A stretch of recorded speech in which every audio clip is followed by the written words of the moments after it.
When is it appropriate to use flash at a public live event? And so, like every good investigator, I got onto Reddit, and let me tell you, the results were polarizing. I want to take you through some of those responses, but I also want to talk about some really cool flash photography techniques that you can use at a live gig when it is appropriate. It would be hypocritical of me to talk about flash photography if I hadn't tried it myself. So I went out a couple of days ago to give it a go with permission from the bands, mind you. Okay, let's get started with the Reddit thread first. I posted a picture. It was pretty early in my editing process because I had this going around in my brain right from the get-go. And I really just needed a picture to draw people's attention to the post, as you do. But this is what I said. I shot this as part of a paid gig for a local Hobart band, Elms. There were two other photographers there using flashes. The photos they produced were quite creative, but I wonder at the overall experience for the crowd. I've used off-camera flash before using coloured gels to great effect. My preference is to use the light at hand. What are your thoughts? I know people who won't go to shows unless there is a no flash policy. Ask anyone doing video how much they love sharing a show with Dr. Flash. Or 3. Watch the people immediately around Dr. Flash. Is their experience being enhanced? Is that why they're at the show? When I watch a pit of overly aggressive photographers with a few of them using a flash, I have to wonder if they have any sense of self-awareness. And I'm a photographer. On that show, I also had 3 video cameras going. So I had one on either side and one up the back of the room to capture the front. And it was really just to document the whole thing and give the band something extra. But what I did notice was these 2 photographers were right up the front, which is cool, as you would as an audience member. They're right up the front, getting the flash into faces, and generally getting in the way of other people. But nobody had any complaints at all. So I hold no animosity towards these guys. I'm just telling you how it is. So yes, I had 3 static videos going, and aside from other photographers jumping in front of the crowd constantly, the flashes did get old pretty quickly, and you can actually see them on the video, and they're just like, they're a flash. But when a flash hits the sensor, it kind of covers half of the sensor before the refresh rate hits. If you're at a house show or DIY small space, whatever, go nuts. Don't care. Any venue worth its salt? Absolutely not. I just shot a small venue last week and there were like 4 people there shooting flash non-stop. Ruined it for me. I said I didn't want to discourage them from chasing their art, but it got old. And they've responded, same, but at some point you have to learn how to work outside of it. And also, selfishly, when I see a photo that should be solid, but half of it caught their flash, it enrages me. This one in particular is my favourite because it kind of riled me up a little bit. And I guess that's what Reddit's all about when you think about it. They started off criticising my image. So this image is not good and of suspicious and of suspicious quality for a paid gig partner. Like I said, I hadn't even fully edited it, but I just needed something for attention from the actual show. That's just the way it is. And then they go to list a whole bunch of people that they've done work for and what they think. So Lionel Richie, doesn't care. Kid Rock, couldn't care less. Tool or Beyonce, do exactly as they say, blah, blah, blah.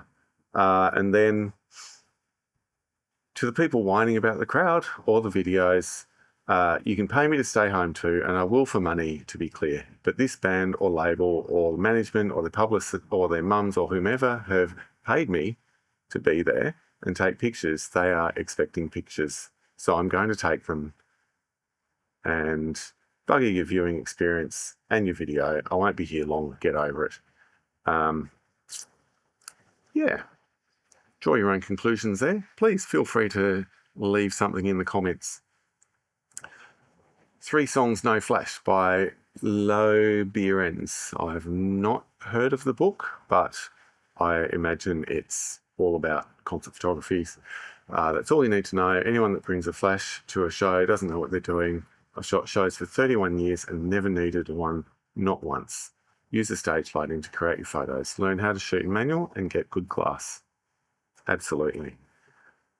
And it goes on. So I'll just put some of these up and you can pause the video as you feel necessary. Like I said, I don't like to use flash when I'm doing any kind of live event. This is my kit here. I've got two cameras exactly the same, one with a 24-70 lens, one with a 70-200, both f2.8. I tend to run them about 4,000 to 6,400 ISO, depending on how bright the stage lights are. Some are really quite low, and I'll go as high an aperture as I can because I want to nail the focus as much as I can. But light depending, I do have to pull it back to 3 or 4 sometimes. Obviously 6 or 7 is ideal. But the other day I went in with my trusty Godox flash, and the first thing I noticed was it's actually really cumbersome and top heavy. So when you want to quickly change angle, this thing really throws the weight around and it's not comfortable at all. And I actually found myself taking it off and putting it on whenever I needed it. So I stood next to a speaker and just sort of plonked it on top of the speaker. Not very nice at all, but did produce some amazing results. And so I'm going to go through some of those now. And I do have to be clear on this. I do not use camera mounted flash at gigs or events, ever. I find it affects the lighting and you don't get a true representation of what the show was like. Now, as I said in my Reddit question, I have used off-camera flash before. I had the full compliance with the bands that were playing and they paid me a small fee. All of those bands were exceptionally happy with the images. Nobody noticed. And the important thing is that I had full permission from all of the bands, like I did this weekend when I was testing out the flash as an on-camera flash. Even though the band say they didn't really notice, with the video that I shot for this video, I absolutely did notice those flashes going off. And perhaps mine was a little bit brighter than the others, but like I said, I don't do it. So I had to learn pretty quickly on the go, where if that's what they do. So they had theirs down probably about 2 stops below what a normal TTL. That's my problem, and I'm never going to do it again anyway. The flash can be used for various reasons. The obvious one is to get more light into the camera, giving it a much clearer shot. But you do still need to balance out the background. And like with every job, you expose for the background first, and then you get the flash and adjust the flash accordingly so that the background is exposed exactly as you want. Now, sometimes this means doing a longer shutter speed, especially in those low light conditions. But it's really, really important. Otherwise, if you're exposing for the flash, then all you're going to do is get your subject beautifully exposed and pretty much black all around. It's not a bad look. It's just, why bother? Why not just go into a studio? Because you don't get a sense of the experience at all. And that's what it's all about. Shutter speed isn't overly important. Obviously, if you've got a long shutter speed, you're going to get some movement in the background, or if you're not steady enough, the stage lights are going to wobble around a little bit, and that can be used to great effect. But your maximum shutter speed is going to be 1/200th of a second on these cameras, and some of them are 1/250. If you want to, you can go into a high-speed sync. So you can go to town. You can go 1,000th of a second if you like, and that's really good for high action, high intensity sort of music. Once you get your flash set up for your general action and make sure everything's exposed properly, then you can start to get a bit creative. And one of the first things that you can do is drag the shutter. And for those that don't know, dragging the shutter means going for a longer exposure where you do get those streaks, but they're intentional, yeah? If you've got someone moving fast across the stage, you freeze the action, but then for the remaining time that shutter is open, any movement that's happening will show up as a blur or a streak or something. When you drag when you drag the flash, there are some really cool things you can do. You can also zoom in or zoom out. So as soon as that flash goes, you just click the shutter and zoom. And that gives this really amazing sort of tunnel travel kind of look. That can be really cool. And I once did that a long time ago, not with a flash, but with the Albert Bridge in London. And I got the bridge with all the lights kind of zooming out. It's really cool. Instead of dragging the shutter, what you can do is use a rear curtain sync, which it's the same setup, except the flash goes off just before the shutter closes. You'll get this streak happening because of the long exposure, but then you'll get the action frozen right at the end. Really tricky to do in a live situation. Seen it to great effect in a studio, and there's this guy, Gavin Hoey, he does this whole tutorial on it. And that's where I first heard about it.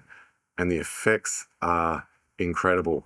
Much better than dragging the shutter, because when you drag the shutter, you get that frozen action, but the streaks go over the top of the image.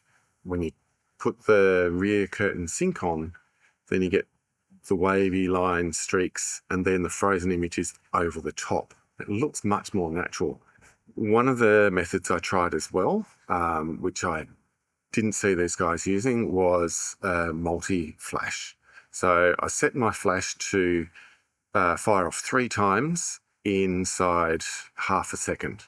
You have to be really careful with this one, because if you're exposing for the background, you don't really get to see the images frozen that well, but you will get 3 distinct images of whatever action's going on with the subject, and the background gets all that blurry sort of thing, and you even get blurs between the action. But it's really difficult, especially if there's a lot of light on stage, because then it kind of gets a bit washed out. One of the guys, James, he had this method. He used it quite a bit, and I'll show you some of those images. But what he'd do, get the camera out like this, do the click and circle, or even sometimes just hit the shutter as it was, but he put it into multi-exposure mode. And so he'd turn it up the other way and then line up so that the first image was in one corner, and he made sure the second image would be in the opposite corner. He'd hit the flash. And so he'd get these 2 completely different expressions on the one person, albeit one's upside down. It kind of looked really cool. And I can see there'd be some really cool things you could do with that. They're the sort of things that you can do when things aren't very exciting, I guess. There is a lot to think about. Clearly, it's a very divisive subject, but there's a couple of basic rules that you can kind of go by. Like, the unwritten rules always don't use flash, but that's changed a lot in the last kind of 10 years, I guess, with younger people coming through, where they are just doing whatever they like and trying and experimenting and stuff, things that we would never think of. They've got some really cool ideas, but there are still unwritten rules. The number one unwritten rule is, if it's a big concert, no flash. People are there specifically to see the person up on stage, and you'll usually find big cameras aren't allowed in unless you've got a specific permit to do it, and even then, it's only going to be for a few songs. If the lighting is good, don't use a flash. There is absolutely no need to use a flash. And I actually found this at this gig that I just did. The lighting was so good, I actually much prefer the pictures I did without any flash. Always ask permission. Ask permission from every single band that's playing and ask permission of the venue. If you've been to the venue before and people are using flash and nobody gets upset, you might not need to talk to the venue. But every band is different. Even if one band member is distracted, that can actually put them off and ruin the performance. When the band is high energy, so it's a small venue, the lighting's not bad, lighting's not great, band's thrashing around and everything, flash actually is the only thing you can do. If you want to get the images in any kind of like clarity, you are going to need a flash because it's got to be fast. Like if everyone's just thrashing around, the crowd's not going to care, and the band might not care so much either. But, you know, it's always good to check with the band anyway. Hopefully I've given you something to think about. Let me know in the comments, first of all, whether you use flash or not, if you've even thought about using flash for live events. What kind of techniques do you think you could use the most? If the Reddit thread's anything to go by, I'd love to hear thoughts from you, people who actually watch this channel. And if you think that I should do more of this sort of thing, let me know. I'm more than happy. I love doing live gigs. Maybe not so much with the flash. And on another note, my next video is actually going to be about a festival where I've got a media pass to do a 4-day music festival, 60 bands, 6 stages, so much going on. 4 days, crazy, camping, trying not to drink, all that stuff. So hit the subscribe button and you'll be notified as soon as that video drops. Thanks again for watching. I'll see you on the next one.